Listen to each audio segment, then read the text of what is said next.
منظر بدلتا ہے۔ دارل خلافہ مدینہ کے باہر ایک قافلہ اترا ہوا ہے۔ رات کا وقت ہے، تھکے ماندے اہل قافلہ کی اکثریت میں خواب ہے۔ وہی مذکورہ بالا شخص قافلے کی حفاظت اور دیکھ بھال کے لیے ادھر ادھر گشت کر رہا ہے۔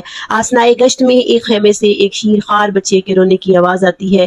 وہ شخص فوراً ادھر متوجہ ہوتا ہے اور بچے کی ماں کو تاکید کرتا ہے کہ اسے بہلائے اور چپ کرائے، اور پھر آگے بڑھ جاتا ہے۔ کچھ دیر بعد جب دوبارہ گشت کرتا ہوا وہاں آتا ہے تو بچہ بدستور رو رہا ہوتا ہے۔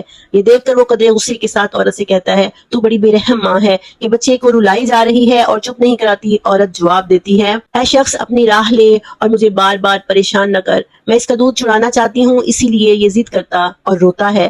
ابھی تو یہ 1 سال کا بھی نہیں معلوم ہوتا، تو دودھ چھڑانے میں جلدی کیوں کرتی ہے؟ اسی لیے کہ خلیفہ کا حکم ہے کہ بچے کا وظیفہ دودھ چھڑانے کے بعد مقرر کیا جائے گا، جبکہ ہم ضرورت مند ہیں، اسی لیے میں اس کا وقت سے پہلے دودھ چھڑانا چاہتی ہوں تاکہ وظیفہ مل سکے۔ اس ننھی جان پر